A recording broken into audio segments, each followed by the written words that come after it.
World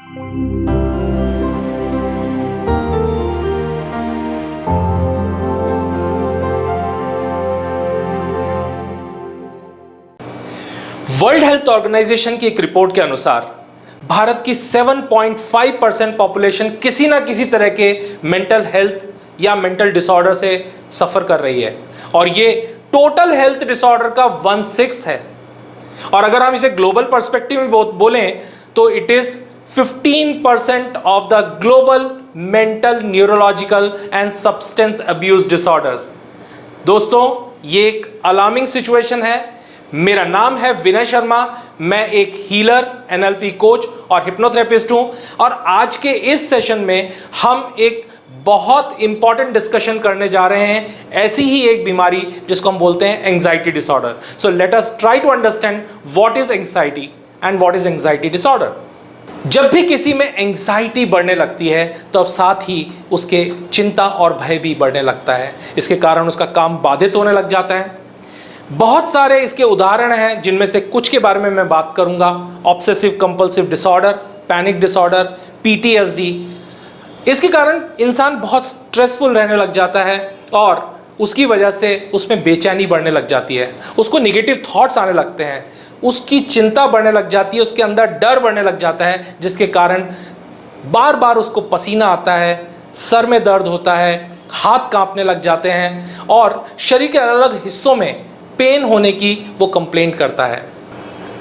अगर इस बीमारी का इलाज सही समय पर ना किया जाए तो ये खतरनाक रूप ले सकता है, ये मिर्गी का कारण बन सकता है और कभी कभी इंसान खुद को नुकसान भी पहुंचा सकता है।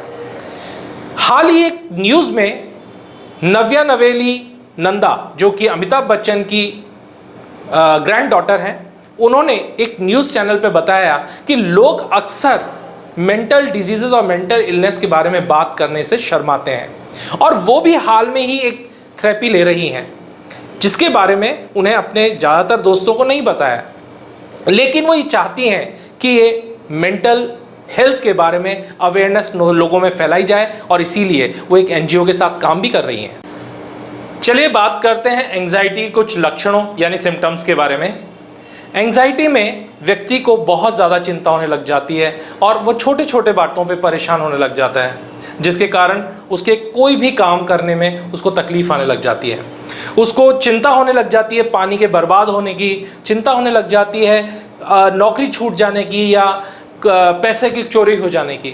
उत्तेजना होना, जब कोई इंसान बहुत परेशान होता है तब उसका सिंपैथेटिक नर्वस सिस्टम तेज हो जाता है, जिसके कारण उसके शरीर में एड्रेनलिन की मात्रा बढ़ जाती है और उसकी वजह से धड़कनें तेज हो जाती हैं, मुंह सूखने लग जाता है, हाथ पैर कांपने लगते हैं और शरीर में पसीना आने लगता है। थकान होना, थकान का लंबे समय तक महसूस होना, ये भी एंजाइटी का ही एक लक्षण है और ये पता लगाना बहुत ज़रूरी है कि ये थकान उसको किसी और वजह से हो रही है या ज़्यादा चिंता या नींद ना आने के कारण और घबराहट के कारण हो रही है।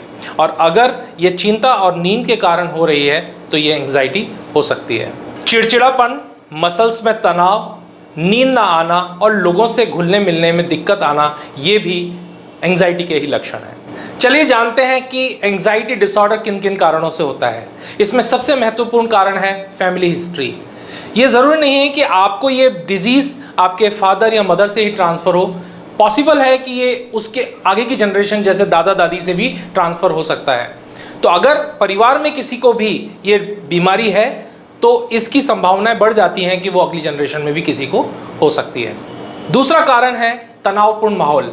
अगर आपके घर में या ऑफिस में कंटिन्यूसली किसी भी वजह से आप स्ट्रेस में रहते हैं और वहाँ पर बहुत ज़्यादा तनाव का माहौल है, चाहे वो डाइवोर्स की वजह से हो, रिलेशनशिप इश्यूज़ के कारण हो, पैसे का प्रेशर हो या बॉस का प्रेशर हो, कोई भी कारण हो, लेकिन अगर आप कंटिन्यूसली तनाव में रहते हैं तो पॉसिबिलिटी है कि आप एंजाइटी डिसऑर्डर का शिकार हो सकते हैं।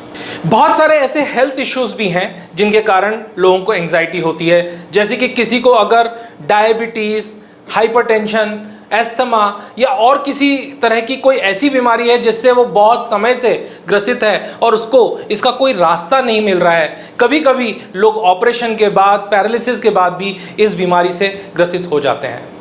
लोग अक्सर तनाव को कम करने के लिए नशे का सहारा लेते हैं, लेकिन नशा उनकी इस परेशानी को कम करने की जगह और ज़्यादा बढ़ा देता है और उसके बाद ये और ज़्यादा कॉम्प्लिकेटेड होते चला जाता है। पर्सनैलिटी डिसऑर्डर भी एंग्जाइटी का कारण बन सकता है। बहुत सारे लोगों को परफेक्शनिस्ट होने की आदत होती है और कभी कभी ये जिद एक सनक भी बन जाती है, जिसके कारण उनको हर चीज़ में कमियां नज़र आने लग जाती है, खुद में कमियां नज़र आने लग जाती है और उसको सही करने के लिए वो कुछ रास्ता नहीं ढूंढ पाते और उनमें एंग्जाइटी बढ़ने लग जाती है। अगर आपको थोड़ा सा भी स्ट्रेस या एंग्जाइटी महसूस हो रही है तो इसको हल्के में ना लें। आपको तुरंत किसी साइकियाट्रिस्ट या साइकोथेरेपिस्ट की जाकर मदद लेनी चाहिए।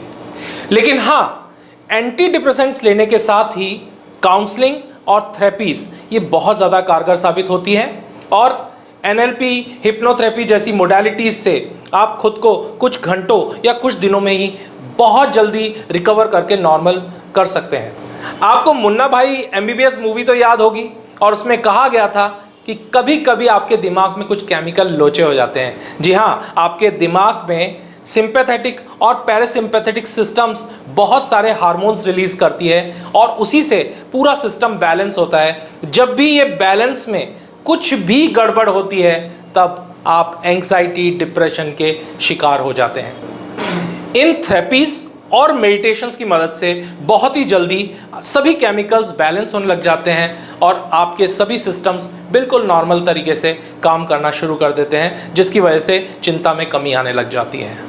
NLP एंग्जाइटी में बहुत ही बेहतर तरीके से काम करता है और इसकी वजह से आप अपनी विजुअल और किनेस्थेटिक सब मोडालिटीज़ को भी कैलिब्रेट कर सकते हैं। हमारे मस्तिष्क में हमारी बहुत सारी इमेजेस और इमोशंस स्टोर्ड होते हैं और उनकी सही तरीके से बैलेंसिंग करते ही आप अपने आप को बहुत ही अच्छी अवस्था में पाते हैं।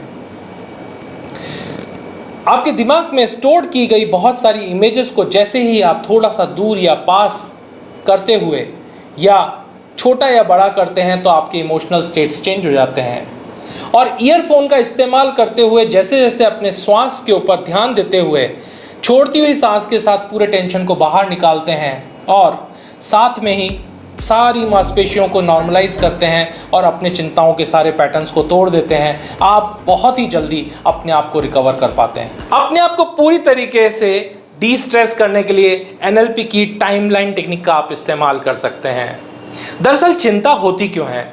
हम कहीं ना कहीं अनुमान लगाते हैं कि भविष्य में हमारे साथ कुछ गलत होने वाला है, इसलिए हम प्रेजेंट में परेशान होने लग जाते हैं। तो खुद को एक काल्पनिक रेखा पे खड़े हुए देखिए और अपने फ्यूचर में उस जगह जहां पर आपको वो घटना होती हुई दिखाई दे रही है उस जगह को लोकेट करें और धीरे धीरे स्टेप्स आगे बढ़ाएं।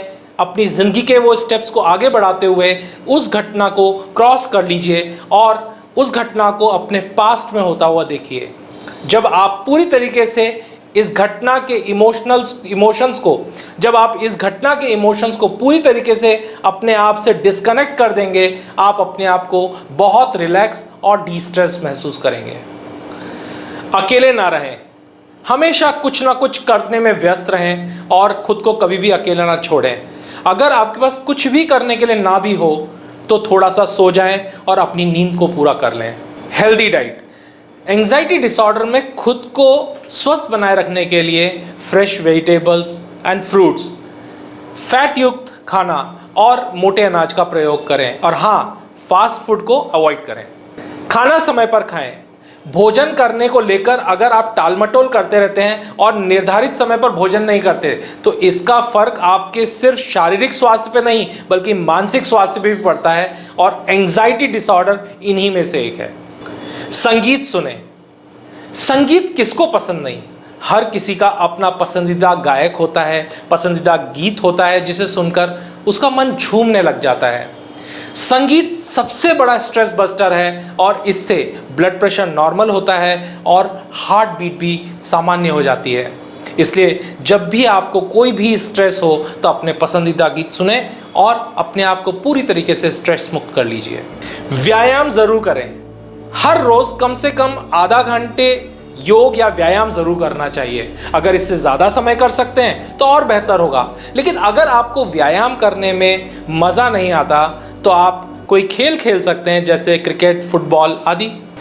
एंजाइटी का इलाज पूरी तरह से संभव है और एनएलपी और हिप्नोथेरेपी के माध्यम से आप खुद को बहुत ही कम समय में पूरी तरीके से स्वस्थ कर सकते हैं। लेकिन हमारी कोशिश होनी चाहिए कि हम अपनी ज़िंदगी को कभी भी स्ट्रेस में आने ही ना दें। हम उस हर घटना, उस परिस्थिति से बाहर निकलने की कोशिश करें जो हमारी ज़िंदगी में स्ट्रेस पैदा करती है।